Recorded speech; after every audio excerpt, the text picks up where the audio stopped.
Hello, everyone. We are now at the top of the hour, and I believe we are ready to start our first panel of the conference. And this panel is called Democratic Backsliding, the Challenge of Illiberal Democracy and Diplomacy. As David mentioned earlier, my name is Jeff Wiseman. I'm here at the Gray School of Diplomacy at DePaul University, and I'm moderating this very first session.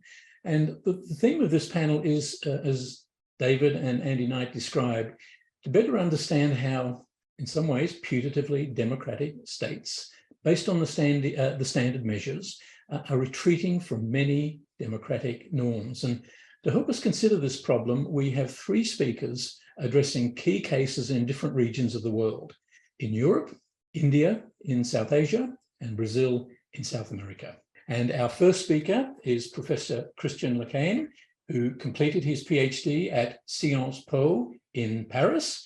Chrisitan has worked at Sciences Po for the greater part of his career, where he served in many senior positions. Chrisitan has also held positions at the College of Europe in Bruges, Belgium, at the French Center for Social Science Research in Prague, and at the London School of Economics. Professor Lequesne is a regular visiting professor at the Diplomatic Academy in Vienna, and he is co-founder and co-editor-in-chief editor with Professor Christopher Hill of Cambridge University of the European Review of International Studies. Professor Lequesne is on the advisory board of the journal known to many of us, the Hague Journal of Diplomacy, as well as other major journals. Professor Lequesne's recent books, and I stress recent, include a 2020 ethnography of the French Foreign Ministry, an Oxford University Press book, also in 2020, on the member states of the European Union. And most recently, he is editor of a wonderful new book, Ministries of Foreign Affairs in the World, Actors of State Diplomacy, published in 22. Chrisitan joins us today from Paris. Welcome to you, Chrisitan. A delight to see you and have you join us. So the floor is yours. Thank you so much. Good morning, everybody. In fact, I'm not speaking from Paris. I'm speaking from Brussels, which is not very far from Paris now with the speed train. But I had a meeting in Paris today, and of course, it's a great pleasure to join this panel. Thank you very much to the Gray School for inviting me, and to my colleague Geoffrey Wiseman. Well, I'm mostly working on the impact of populism on foreign policy bureaucracies and ministries of foreign affairs in particular. And what is interesting is that populism concerns not only authoritarian regimes as Philippines or Venezuela, but as Jeff said, also countries with democratic traits which are under the rule of populist government or populist presidents. Of course, you had the experience of Trump in the United States. We can mention Bolsonaro in Brazil, and a couple of member states of the European Union, where you have populist government like Hungary, Poland, at a certain period, 2018, 2019, Italy as well. And also Brexit, to a certain extent, was the occasion of, having some statements from politicians about diplomacy, which are very interesting. When Sir Ivan Rogers, who was the permanent representative of the United Kingdom to the European Union, decided to resign because he disagreed with Brexit. Nigel Farage, who was the leader of the United Kingdom Independence Party, had this word. He said, I quote, "It would be appropriate if a lot more people in that position, British ambassadors, left. The world has changed. What the political establishment in this country and the diplomatic service in particular just does not accept." So this is a quote which demonstrates the difference of approach in foreign policy, which is frequent between career diplomats and populist government. I'm insisting on career diplomats because you can also be a political appointees, right? If you are a diplomat. But here, I'm going to point the question of the difference of the structural conflict between career diplomats and populist government. And I see three reasons for that. First of all, as it has been pointed out by colleagues like Andrew Cooper, one ideological trait of populist politicians consists in opposing what they consider a pure people, which they represent, of course, to elites that they consider to be suspicious because of their privileged position within the state. And if we define an administrative elite as a group distinguished by the selective nature of its educational background, recruitment, of course, career diplomats are one of them. So in the populist ideology, it's legitimate to get rid of this administrative elites, including the career diplomats. Second, career diplomats are not only elites, they are also experts, and experts speaking the language of rationality, in the sense of believing in the reason of the state interest, for instance. And this is going against another trait of populist political practice, which is preferring emotion as a mode of communication. And here we see a contradiction, which is a frequent contradiction between the populist politicians and the career diplomats. Throughout Donald Trump's presidential terms, American career diplomats spend their time explaining to the partners that the implementation of American foreign policy will be more rational than the emotional statements announced in the president's tweets. So it was a good example. And finally, I think if we go back to the very essential definition of diplomacy, diplomacy has to do with reducing the estrangement between distinct, even opposing polities. And this makes the diplomat an actor whose practice aims to assume, well, with a form of empathy, intermediation. And I think at the opposite end, a populist politician, well, they prefer disintermediation than intermediation. So again, the problem of the contradiction is salient. Populists do not look at reconciling separate worlds. You know, they are assuming conflicts, and sometimes they prefer conflicts than intermediation and reduce of estrangement. So we have three opposition, and I think this is the point of departure.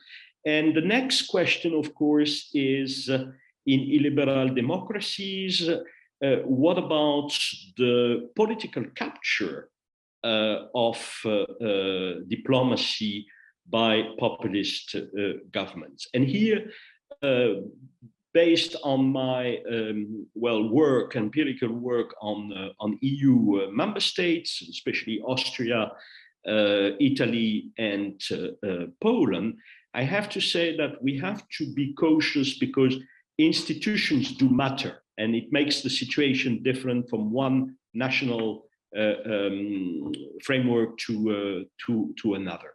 But we see a number of institutional variable which makes a difference. The first is the hegemonic position of the president of the populist party in government. It's not exactly the same to have a single party governing and having a coalition, as was the case in Italy between 2018 and 2019. Second, the political background of the Minister of Foreign Affairs matter. And we saw in some European experience of illiberal democracies a clear choice made not to appoint as Minister of Foreign Affairs somebody from the party, but somebody who is more an expert, right? Because you have also to give a good image to the outside world. It was the case in Italy, it was the case in Austria, and that makes a difference in the relations with the career diplomat.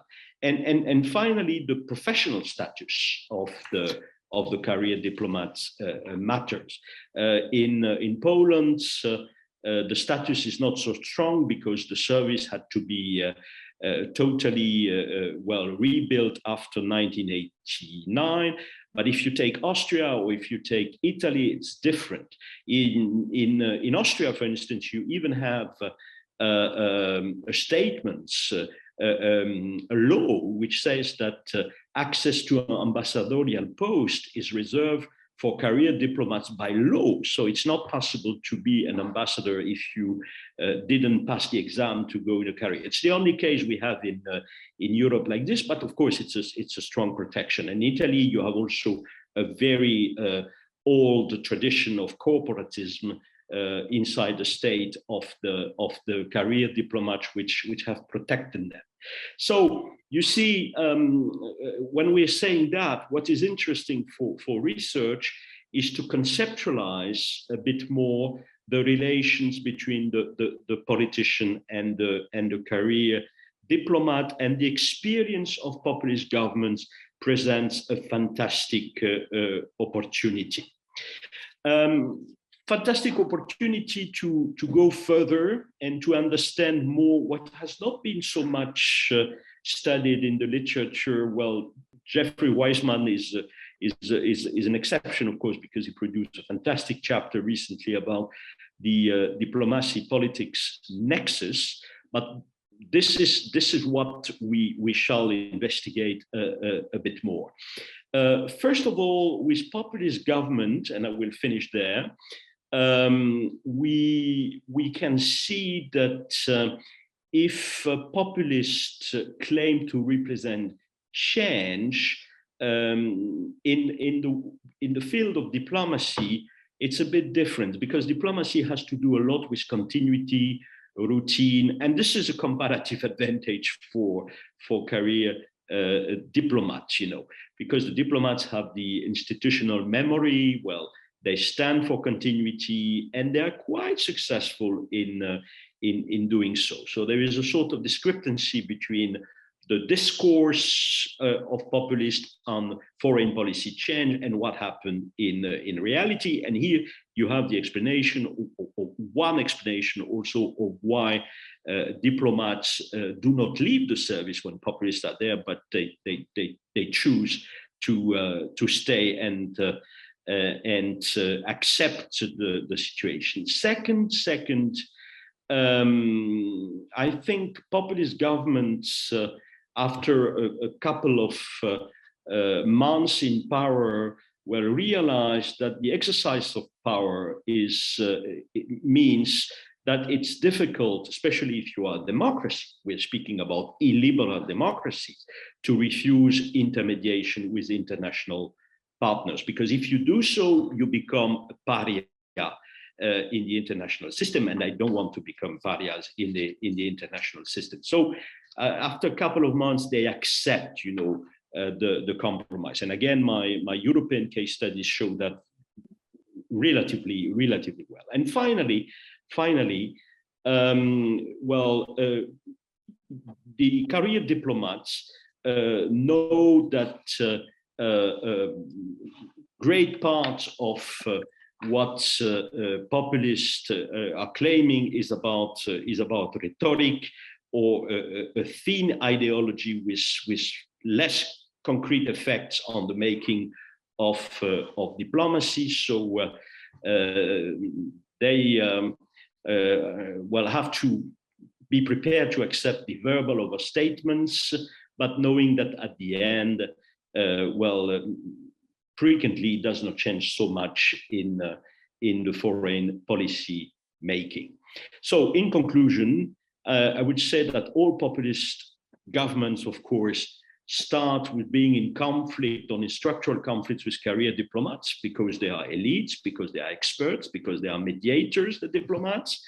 There is a temptation of populist government to proceed to a political capture in order to neutralize the bureaucratic independence, but to succeed, institutions matter. So it explains why, for the purpose of scholarly research, we have to avoid easy overgeneralization, right? And it's very useful to pursue comparisons between countries, and this is something I would like to do, going now beyond Europe and making comparisons with other case studies in the rest of the world. But it's, I have to say, a fascinating topic, and thank you very much for your attention. Thanks so much, Christian. I was delighted that you were able to make this very clear distinction between career and political ambassadors and how this plays into the question of democratizing diplomacy and democracy in general. And I also say I'm very impressed with your concept of political capture, which I hope is something that's picked up by a lot of people. Thanks again, Christian. So I just want to give a little information note to people in the audience that you basically can direct your questions to the three speakers via the Q&A portal that's at the bottom of your screen. So please just, any questions to the three speakers, please go to the Q&A at the bottom of your screen. Now it is my very great pleasure to introduce a dear colleague of mine, Shailja Sharma.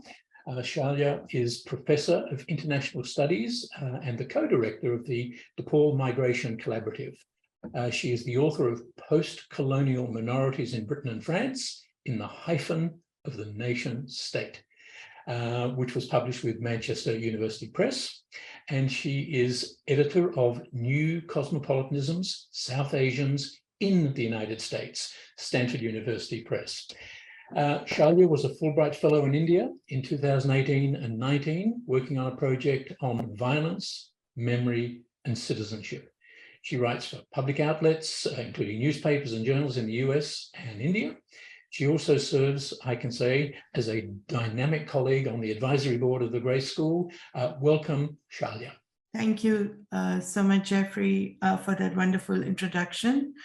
I'm going to be sharing a PowerPoint so people have something to look at, you know, and I'll try to stay within the time. So if you can just, I think, yeah, I can do this.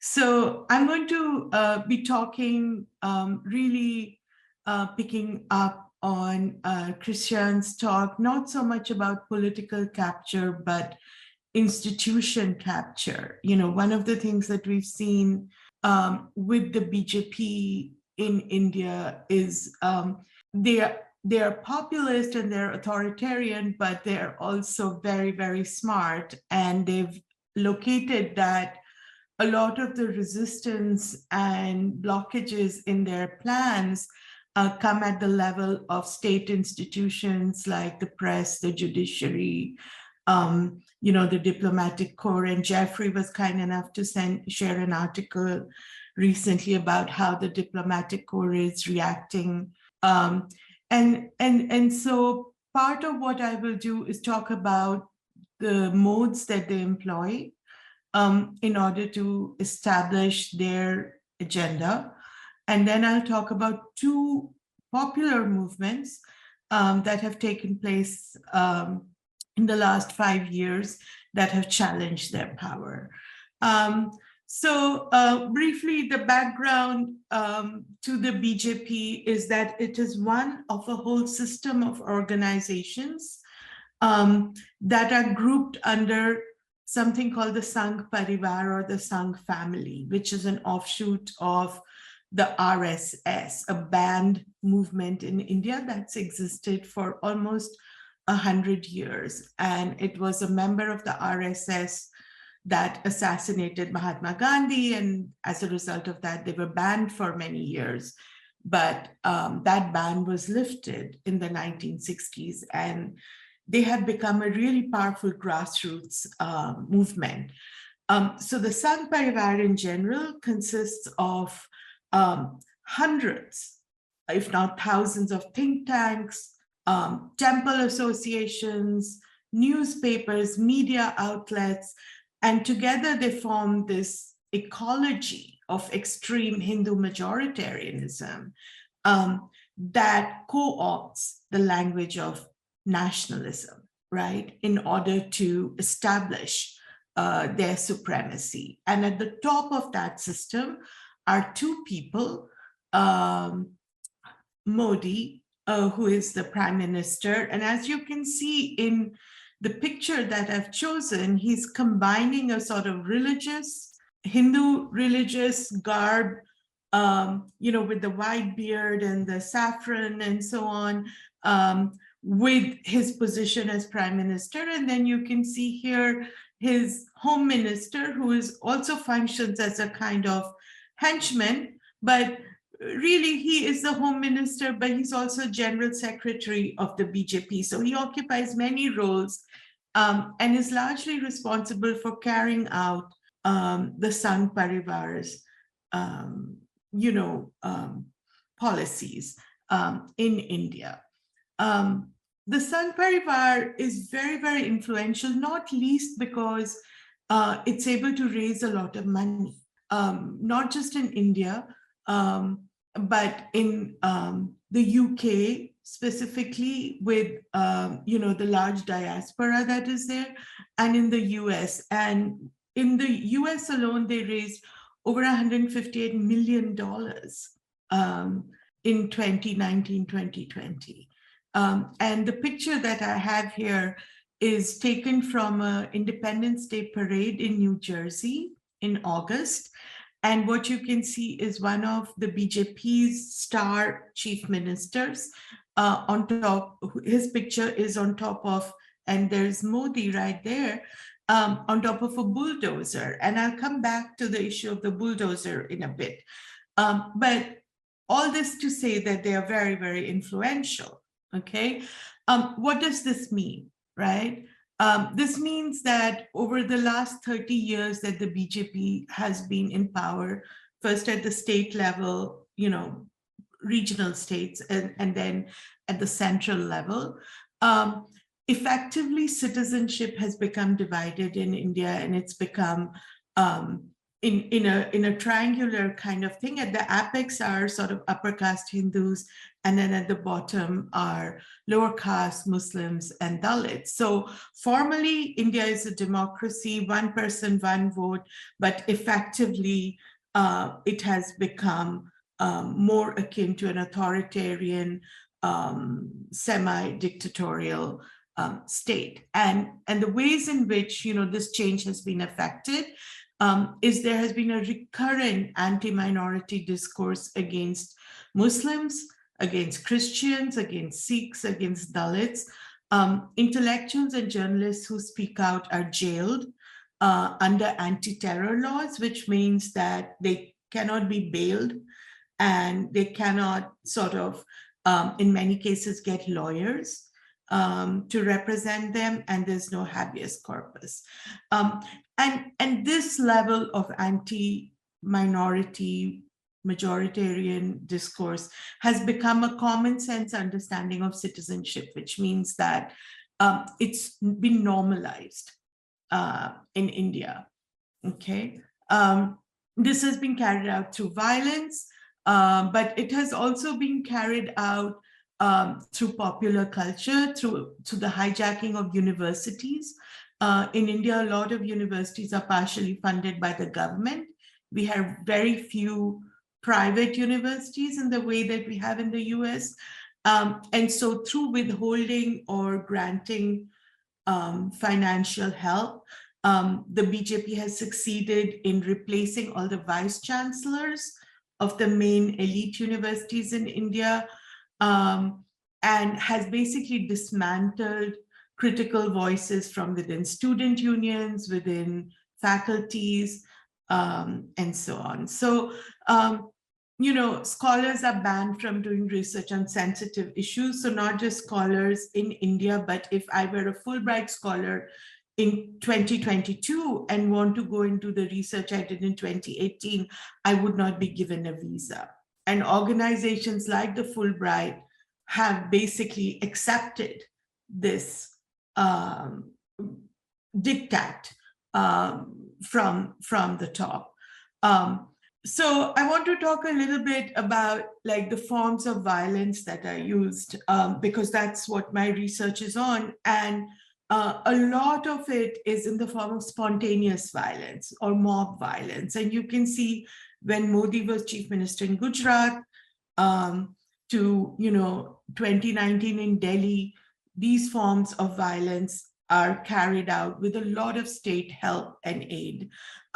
There's also a form of lynching, which is mob lynching, which are again presented as spontaneous, but they are not. And they are directed almost 90% of the time against Muslims on suspicions that they are either eating beef, transporting beef, taking cattle to the slaughterhouses, which by the way is all legal, but it also makes them vulnerable to being attacked by mobs. And this is a picture actually of a real, incident that happened in India. Another way they do it is by co-opting the police. So, the police will go and bulldoze Muslim houses, especially if they speak out against the government, and say something like, oh, they're in contravention of zoning laws. But, the bulldozers selectively, right, destroy the homes of Muslims. And that's why I had that picture of the bulldozer earlier to show you how that is done. A lot of international NGOs and, groups that we see as traditionally who would have spoken out against this have pretty much pulled out of India because the government has gone after them under the guise of tax laws and claiming that they're getting foreign money from terrorist organizations and so on. So Indian policy institutions and international institutions like Amnesty, Human Rights Watch, Oxfam have pretty much stopped their operations in India. And then there are more sort of familiar, things like censorship. What I have here are pictures of respectively a scholar and a newspaper columnist, Pratap Bhanu Mehta, who essentially had to resign his job at Ashoka University because of pressure from the BJP government. Rana Ayub, a journalist who had to leave India, and she's currently the Pritzker Fellow at the University of Chicago. Akar Patel, who was the head of Human Rights Watch in India. And when he tried to go overseas for a conference, he was arrested at the airport and banned from leaving the country. And then Tista Sitalwad, a human rights lawyer who investigated the Gujarat riots in 2002, came out with a report and was jailed under anti-terror legislation and could not, and was there for 2 months before she was allowed to apply for bail. So censorship is a major reason why counter discourses are becoming harder and absent from there. So bans, false drug charges. This is a famous star in Bollywood called Shah Rukh Khan.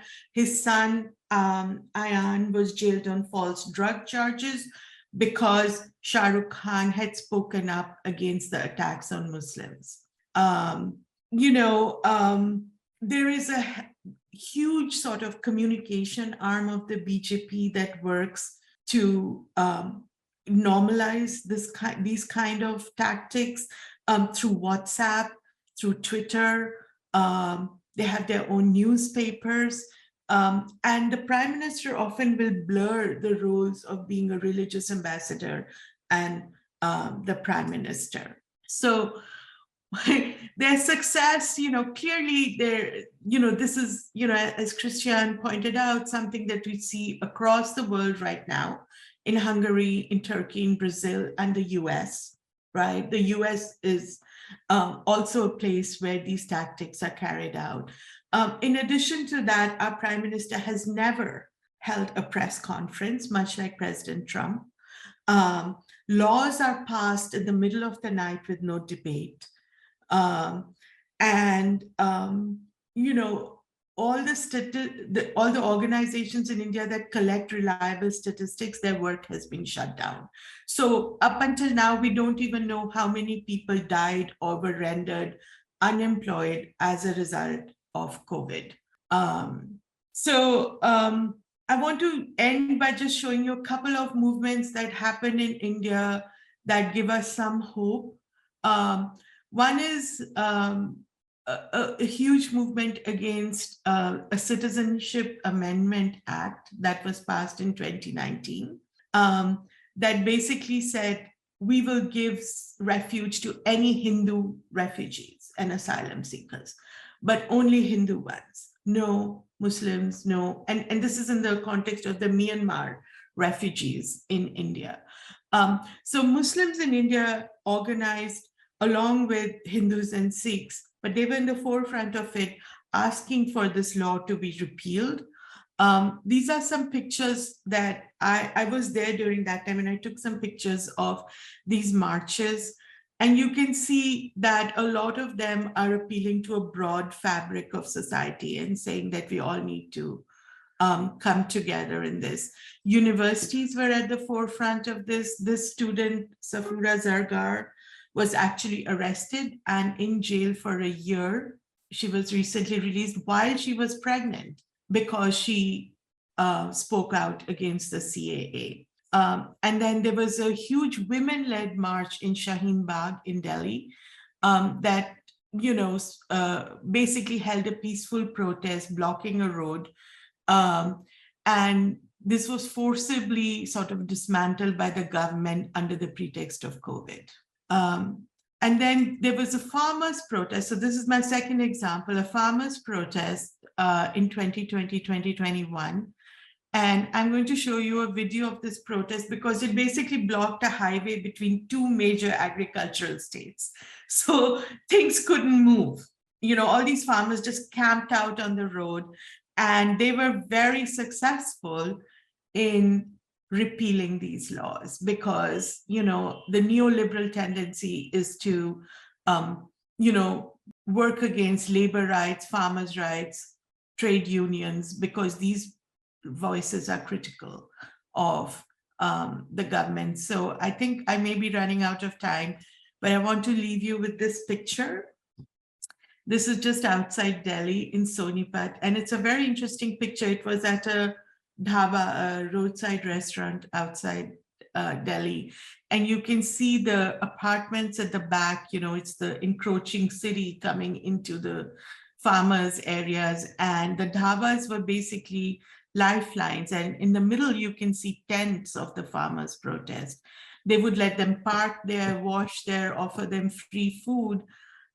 And so the government tried its best to dismantle this protest, and they couldn't. And eventually they had to repeal the laws that they had put into place. So my conclusion is, you know, that illiberal democracy in India is becoming more and more established.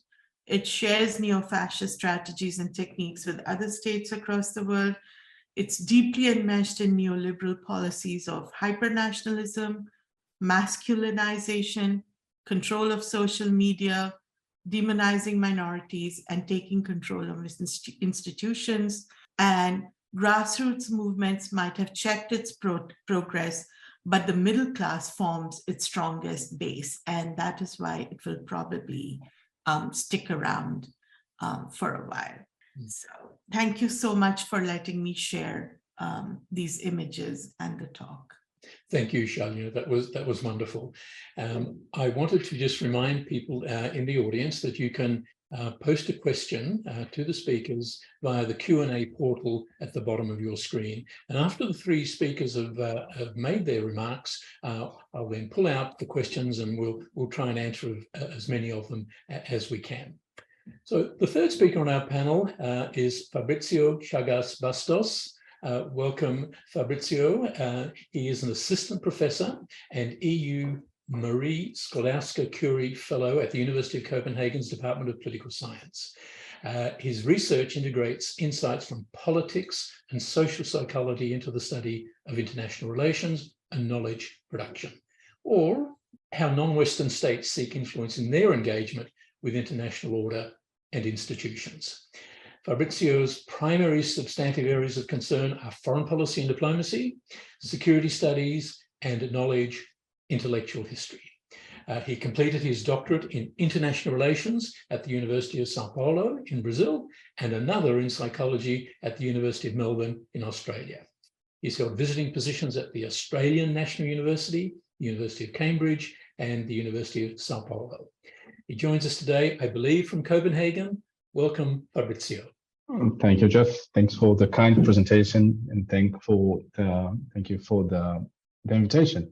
It's a pleasure to join Professor Lequesne and Professor Sharma this afternoon, almost night here in Copenhagen, even though the light is already gone. Well, my presentation today is about mostly Jair Bolsonaro. I'm deeply sorry, but I am, given that I'm talking about Jair Bolsonaro, I'm probably going to fail in my attempt to explain what's happening in Brazil.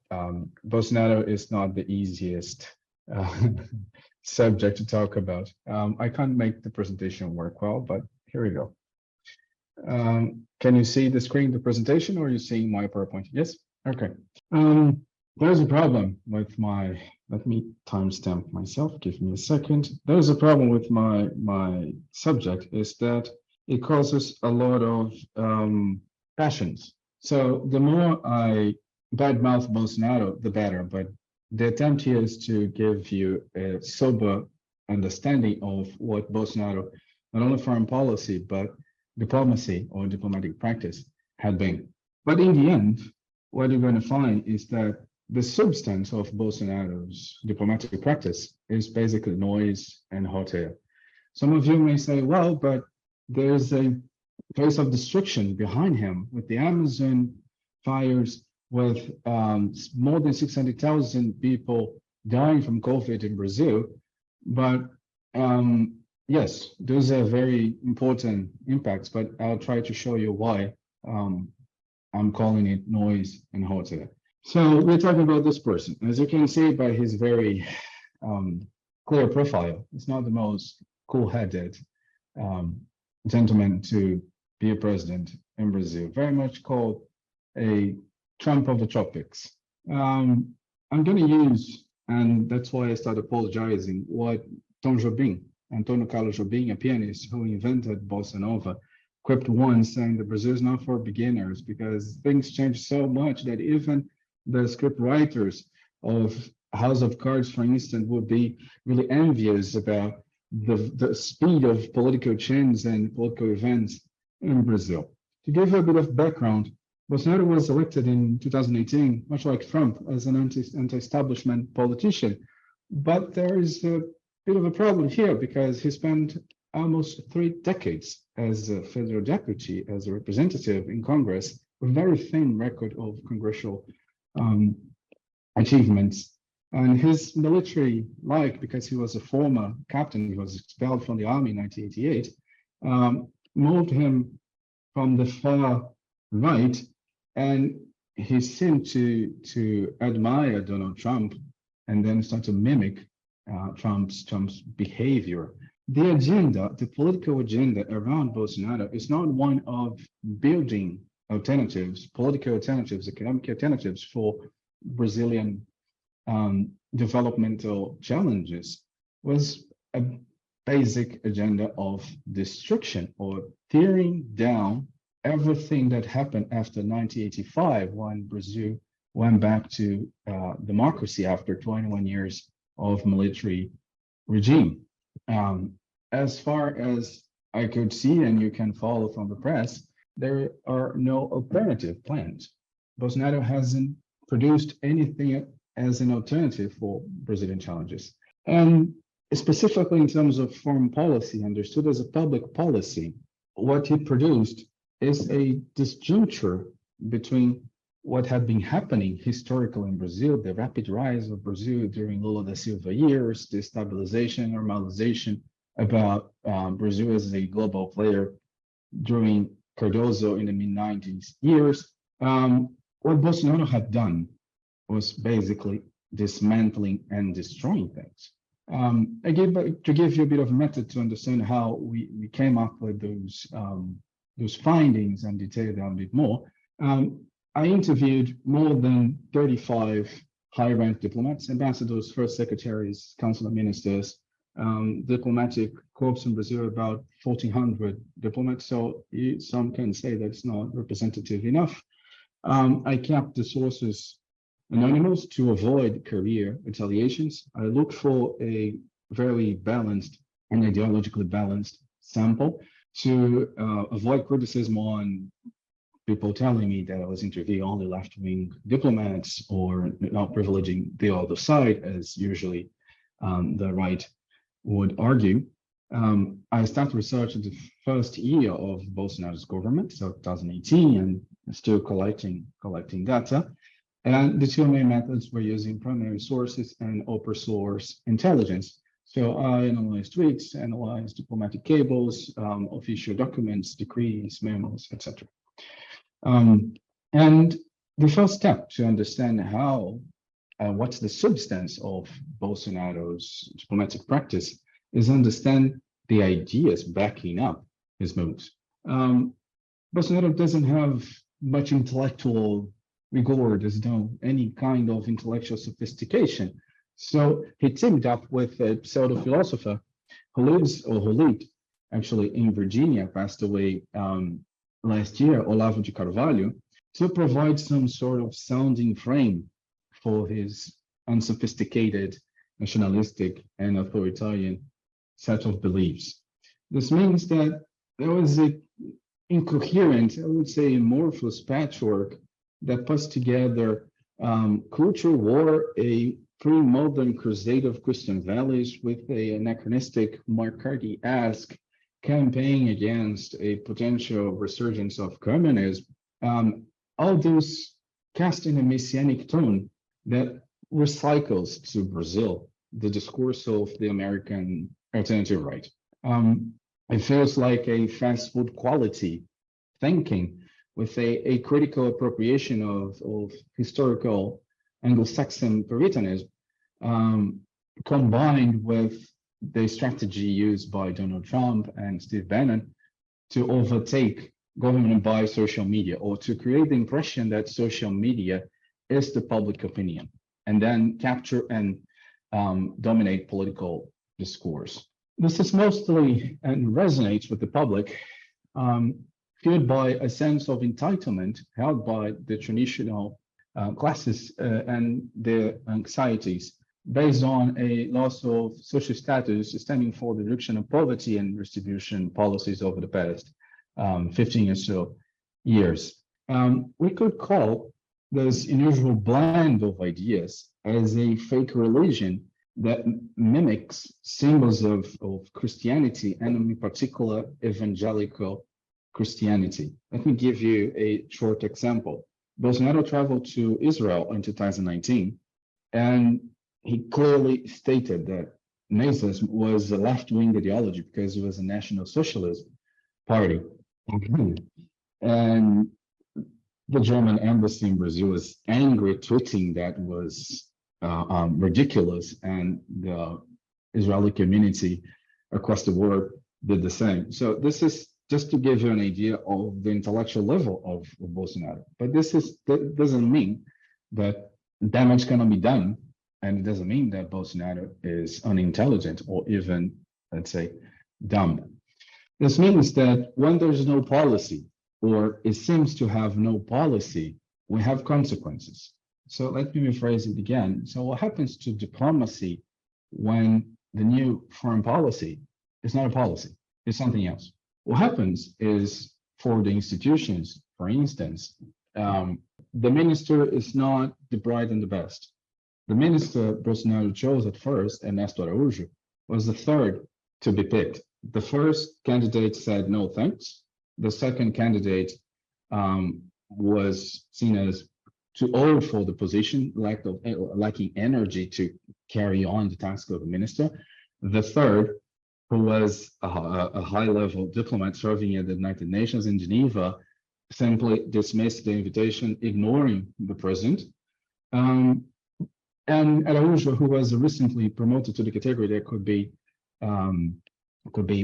taken as an ambassador, because be appointed as an ambassador, was only one part of the foreign policy decision making, or the diplomatic core deciding Brazilian diplomatic strategy, because the de facto minister was Bolsonaro's son, Eduardo, who is a federal deputy, and at the time was the chair of the Foreign Relations Committee at the Chamber of Deputies. It doubles down the bizarre constitutional and this institutional capture, because beyond Eduardo, there is a third figure. Brazilian diplomacy and the strategizing of diplomacy was led to a young man called Felipe Martins, who was a former US embassy intern. So as you can see, you have, as Christian mentioned about capture of political institutions and career diplomats and non-career diplomats, what happens in Brazil institutionally is that Bolsonaro destroyed the institutional structure from the top. It didn't touch the diplomats, even though Ernesto Araújo did some peculiar changes. For instance, saying in an administrative meeting with the head of all diplomatic sections that the minister should not be called the Foreign Affairs, should be the Minister of Internal Affairs, because we needed less word and more Brazil, less Brasilia and more Brazil, in a way to transform Bolsonaro's need to keep his political base mobilized. So the first point of those weird ideas transforming into policy was a capture of the institution. If they could not capture the entire ministry, at least the top of the ministry was captured and dismantled. The second point refers to the political strength of the minister and Bolsonaro. There's a clear example here with the clash between the Chinese ambassador in Brazil about the meaning of the pandemic and Araújo and Bolsonaro. Bolsonaro and his entourage were really critical about China, and at some point, the Chinese ambassador starting responding to those criticisms on Twitter. What happened is diplomats don't do that. Specifically, accredited ambassadors don't do that. In any other country with a strong and functioning democratic system, the Chinese ambassador would have been decreed persona non grata and kicked out of the country. But what happened here is the Chinese ambassador leveraged political capital in Brasilia among senators to strong arm the foreign affairs minister and have him taken down. This is not only shows that Araújo, the Minister of Foreign Affairs, was weak because Bolsonaro weakened the institution, but also shows that Bolsonaro himself was a lame duck. The political capital he was losing to keep a minister that was ideologically aligned with him was too much. So he preferred to concede to the senators, but impression him, than to defend the institution, to defend his own foreign policy and strategizing. So the perception in this case is that the Chinese ambassador didn't do that for gaining political capital in Brasilia or with the community in the country, but to gain political capital with Beijing. So it was a diplomatic move from a specific actor in a foreign country to gain political capital with its own capital, capital, Beijing, using the weakness of a populist president. It's a very peculiar case and shows how when the institution, and not only the diplomatic institution, but the presidential institution are so weak that you can have influence from foreign countries to play political games in their own countries. And why noise and hot air? So with the Minister of Foreign Affairs weakened, with the idea of diplomacy being subverted to defend the president, what the minister, Ernesto Araújo, found and immediately started to put forward was that he needed to gain favor with Bolsonaro and find a way to package all those loose, bizarre ideas that were unsophisticated, nationalistic, completely nonsensical most of the time, as I mentioned here, Byzantine, contradictory, and frankly nonsensical. He found a way to put those together and put forward to the diplomats defending something. And this something wasn't, as I'm showing here, Itamaraty is how the Minister of Foreign Affairs is called. It's not that Itamaraty should keep its line of defending the national interests, of defending Brazilian interests abroad. No, the something that Araújo packaged in a way was to defend Bolsonaro's personal brand, to keep his political base active and engaged. So the whole subversion of this populism as a survival political strategy Bolsonaro had put forward is not only a capture of political institution, but it's a capture of the national structure of a political institution that could cause indeed damage for the long term with no substance, because there's nothing in terms of diplomatic actions. There's nothing beyond noise, diplomats going to the press, going to the UN to defend Bolsonaro. There's no concrete point on putting forward policy. Everything is hot air. It's not dense, has no substance. As incoherent as it may be, and I'm about to finish my presentation, Bolsonaro foreign policy had a method, and the method was the chaos. The more, the better. The more chaos, the more hot air, the more noise, the better, because it kept his political base engaged. Diplomats, in particular the Minister of Foreign Affairs, must defend Bolsonaro, not the country's national interests. Bolsonaro basically delegated the Minister of Foreign Affairs to be his personal marketing agency. And as bizarre as it sounds, Bolsonaro's method in dismantling institution and using populism as a survival political strategy was extremely successful to the detriment of Brazilian national interest. I know that some of you may say, but you've been saying for about 15 minutes that this guy had done everything wrong, completely different from what the traditional sense of Christian mentioned, of Professor Sharma mentioned about what's diplomacy or what's foreign policy and what should expect from foreign policy. And yes, that's the precise point of his success. Going the wrong way, as we would see it, is what he wanted and what he achieved. The outcomes, as I mentioned, are probably destruction of the Amazon, or destruction of the public health system in Brazil, destruction of the image of the country. But for his purpose of surviving as a populist, that was extremely successful. Thank you. Fabricio, thanks very much for another terrific presentation, and for one that you pulled no punches in that address, and I really did appreciate that. Thanks so much. We do have at least one question that is addressed to you, Fabricio, and I'll come back to that just to give you, a moment to catch your breath. In the meantime, let me raise one question. But again, let me remind everyone, if you want to raise a question, just go to the Q&A portal at the bottom of the screen, and you can write in your question there. Now, this first question is one that comes from a friend of the school, Professor John Watkins at the University of Minnesota, and he addressed it to Shailja,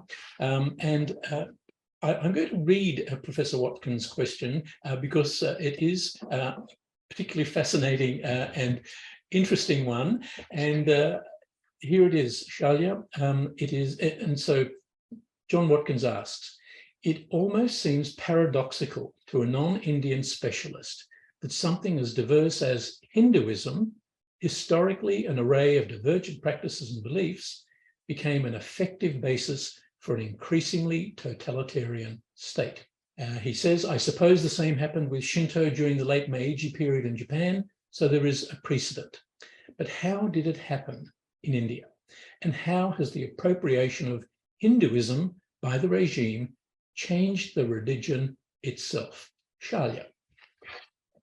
Thank you. I tried to answer the question in the chat, but I'll take a slightly different approach to answering it. One thing for everybody else, that there's a distinction to be made between Hinduism, which is a diversity of sort of faiths and approaches that have existed over many, many centuries, and it has regional variations, it has philosophical variations, there are rituals that are different in different parts of Hinduism.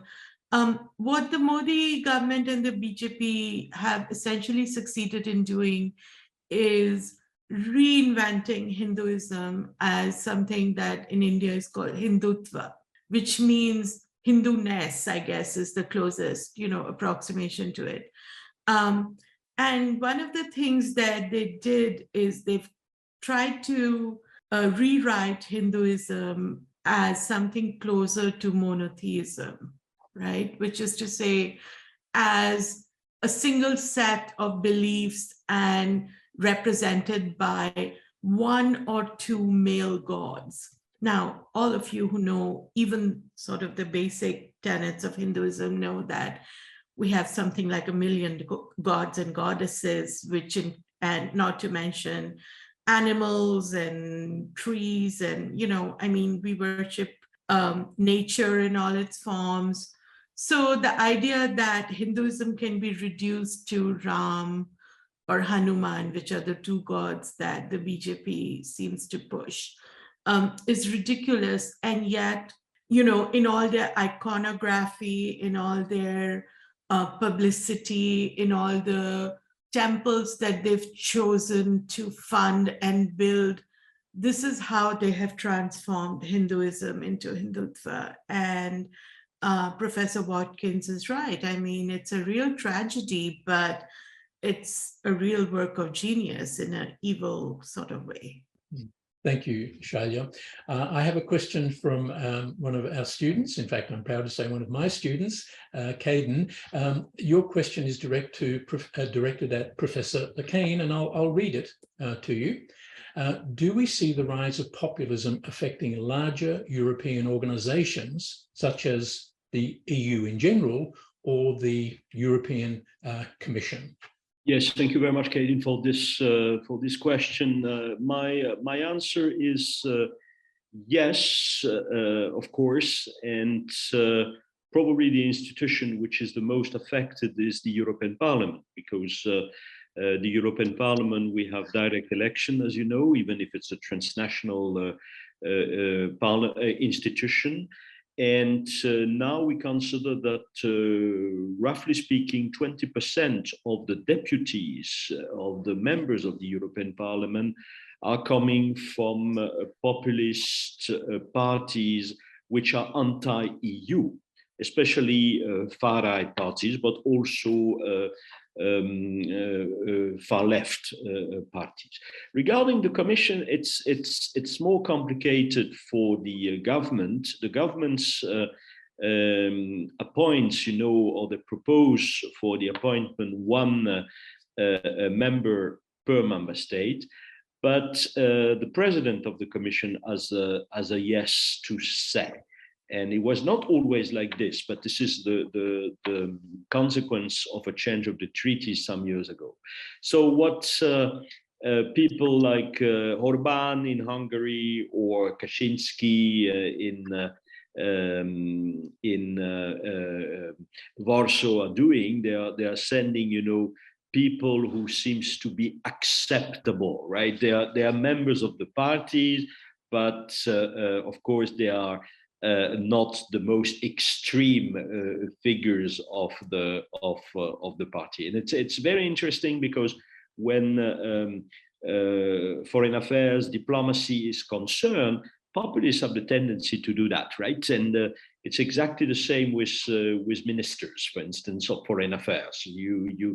just do not appoint somebody who is well, a pure member of the party, but somebody, you know, who will present a respectable face to the rest of the world. And it's a bit the same with the member of the commission appointed. But European Parliament is a big concern, because European Parliament is a co-legislator, right, with the member states, with the Council of Ministers of the European Union. So if we continue like this, I don't know if well, we will have sometimes more anti-Europeans inside the European Parliament. Of course, it has a consequence, direct consequence on the decision taken by the EU in general. Sorry, I should say, Christian, thanks so much. I was on mute. I wanted to just add a personal note, and that was I actually covered the European Parliament from Brussels on behalf of the Australian Embassy in the 1980s. And one of the highlights, or you might say lowlights, of my time covering the European Parliament was to see that Jean-Marie Le Pen, Marine's father, was elected as a member of the European Parliament in the 1980s. I was absolutely astonished by this, Christian, not least because I actually had to go to a dinner with Le Pen himself, but that's for another day. So I wanted to ask now Fabricio, if you could answer the following question, and it is, does presidential candidate Lula show signs of politicization? Could you provide a comparison between Bolsonaro and Lula? And do you think that Lula's resurgent would steer Brazil back into the world stage in a more respectable way, including engagement with the BRICS countries? Fabricio. Thank you, Jeff. Let me start from the second question. Then we can try to speculate a bit more about history. About Lula bringing Brazil back to the world stage to more respectful or respectable, to a respectable image. What we first need to bear in mind is that the conditions from what Lula did in the past in his 2 terms in office are fairly different from now, domestically and internationally.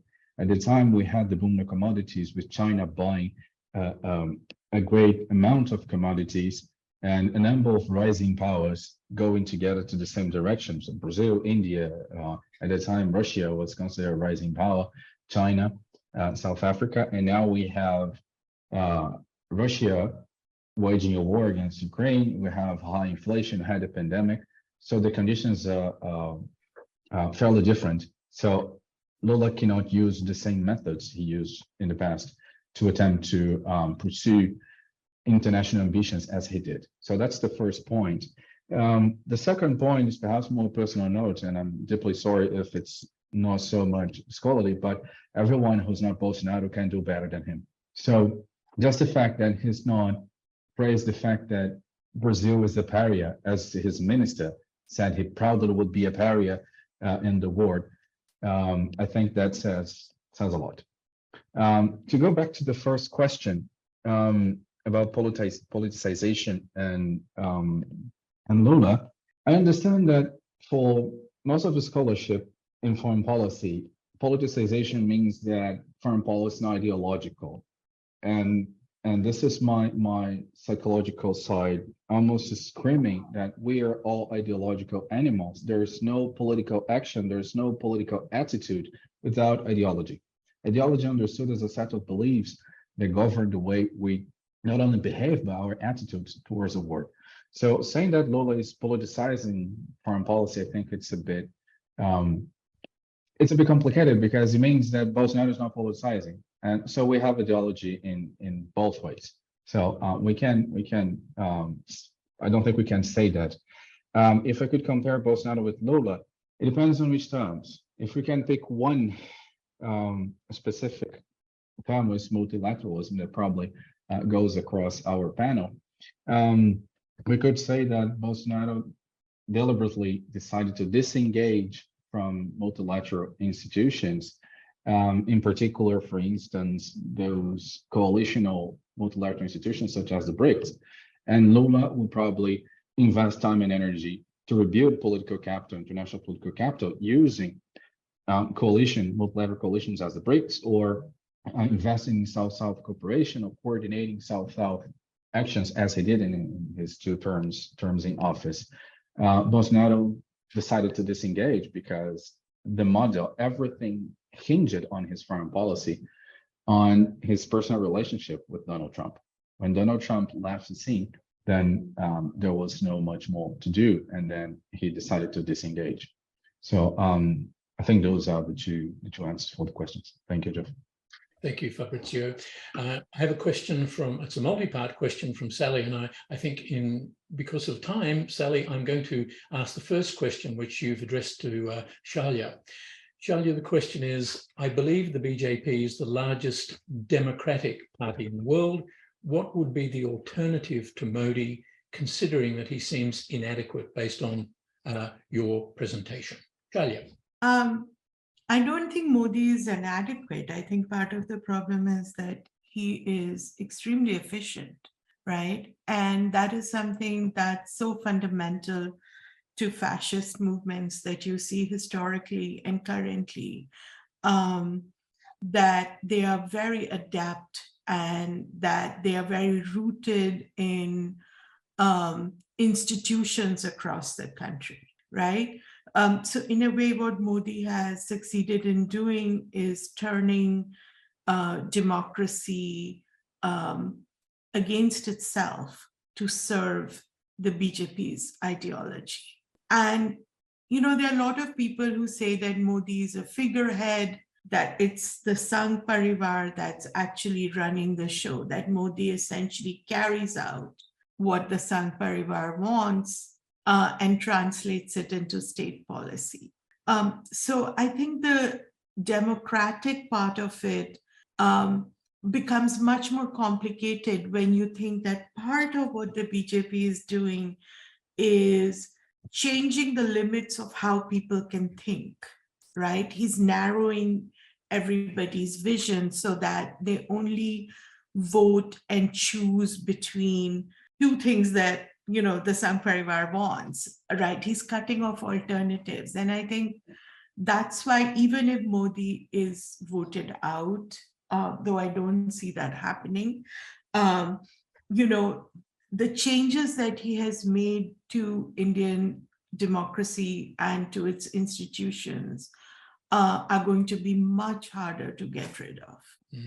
Thanks so much, Shailja. It sounds a little bit like your argument speaks to those in the US who say Trump may not run again or be re-elected, but Trumpism will survive in some form. So thank you very much for that. And my next question is from Adele, and this one I think is directed to you, Christian, about French politics.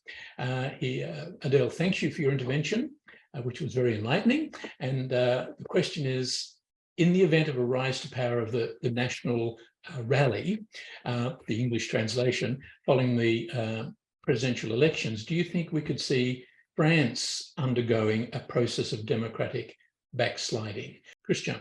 Yes. Well, it's not an easy answer to your question. To a certain extent, no, because what is important in France also is a presidential election. It's like in the US, right?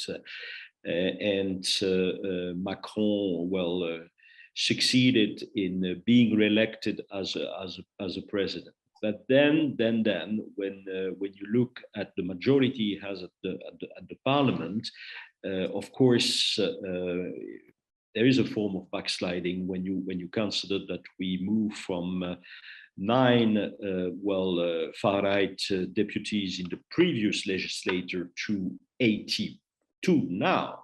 So,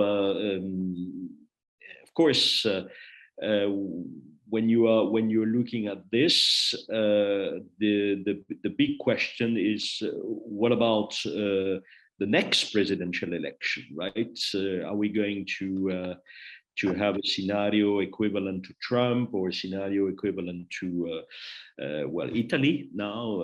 Even if in Italy it's a different electoral system, there's no direct elected president. But so clearly It's not formally the case now, because we have Macron and still mainstream politicians governing the country, but the pressures coming from the far right is growing and growing. So to a certain extent, mainstream politicians have to take it into account. So it's maybe a form of backsliding, yes. Christian, thanks so much. I wanted to combine two questioners in this remark, and I'll address this first of all to Fabricio, and perhaps, Christian, you might want to weigh in after Fabricio. Shailja noted the successful efforts of Indian farmers in opposing some of the restrictive laws under Modi.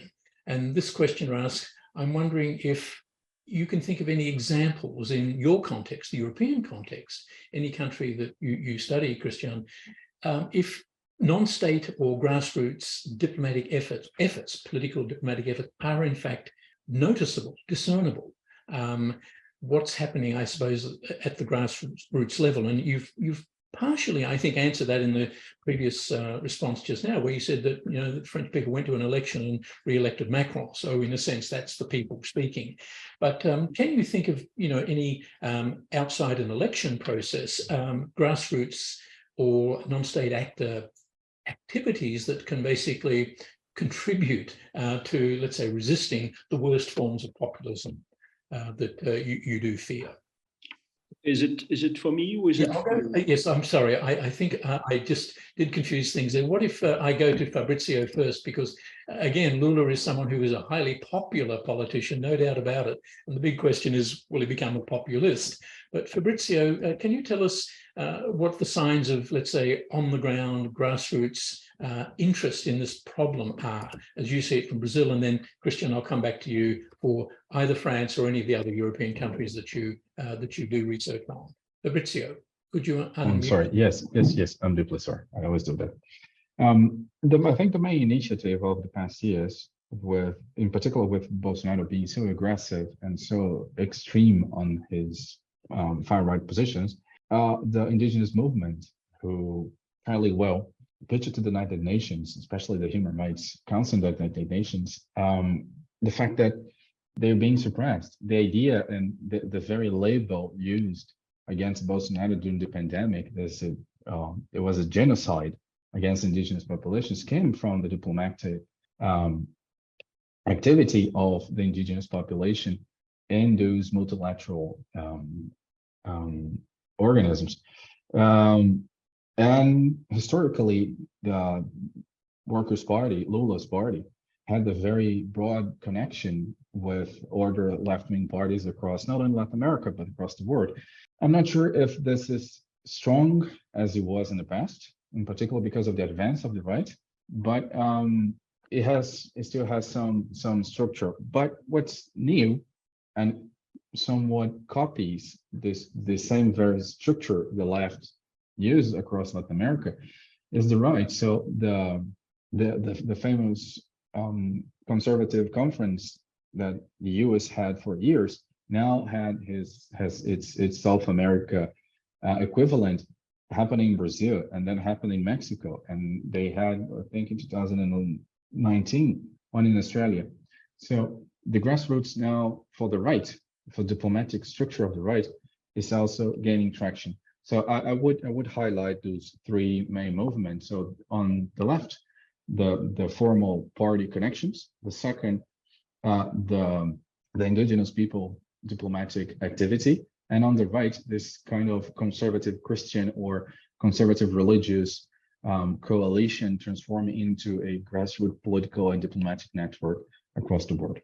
Yes, well, this question about grassroots organization as main opponent to populism is a very important question, because I think the dynamics of the civil society is important to cope with populism. And here, if we take Europe, we have very different landscapes. If you take Hungary, unfortunately, well, there's such a political captures even of the society, right, of the NGOs, etc., that it's very, very difficult for them to be a real opposition force to Orbán and to his party Fidesz. He is controlling everything. And this is why when we're talking about Hungary, we can ask the question, is it an illiberal democracy or is it still already an authoritarian state? Poland is different, and I have here a question, an example, a case when the Constitutional Court recently decided to reduce women's rights regarding abortion, of course, with the full support of the party Law and Justice. Well, we had massive demonstration of women in the streets of Warsaw and big Polish cities claiming for women's rights. And I think that will have an impact on the next election, 2023, especially regarding the way women are going to vote. The answer is yes. If you have grassroots organization, it could play a role, but it very much depends if they have a space or not. And this space is very different from one state to another. Thanks, Christian. And Shailja, I wonder if you wanted to just add anything to what you said before. Even are you optimistic that, in fact, beyond the farmers that you mentioned, there might be other organizations, groups, constituencies that can basically represent something of a resistance, a force to the nationalism that you've described? I think one element that India has that I think Brazil and,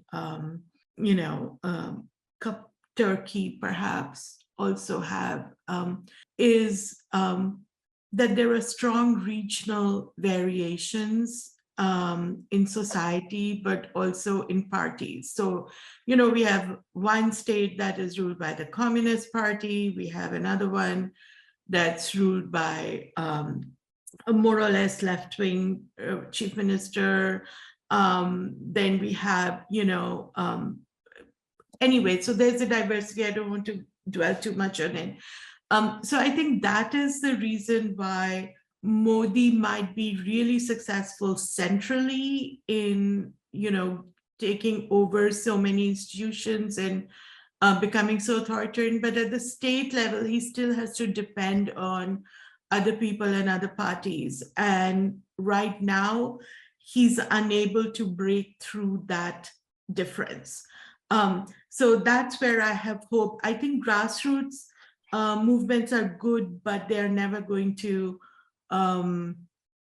succeed for a long time because of funding and organization issues. But at least they offer hope for other parties to join them and to present a more unified front. Thank you so much, Shailja. And at this point, I am going to bring proceedings to a close. Christian mentioned that he, in fact, has to jump on a train from Brussels to go to Strasbourg and then back to Paris. Tough life being a European citizen, Christian, but thank you so much. Thank you, Shailja, and thank you, Fabricio, for a really wonderful comparative survey of the problem that we're all trying to address, democracy and the future of diplomacy, or diplomacy and the future of democracy, whichever way you like to look at it. But thank you so much, and thanks to all the audience. We will see you again at 11:40, where David Wellman is going to make the case for stronger citizen diplomacy role in all of the problems that we're addressing. So we'll see you at 20 minutes to the hour. Thank you again to our speakers.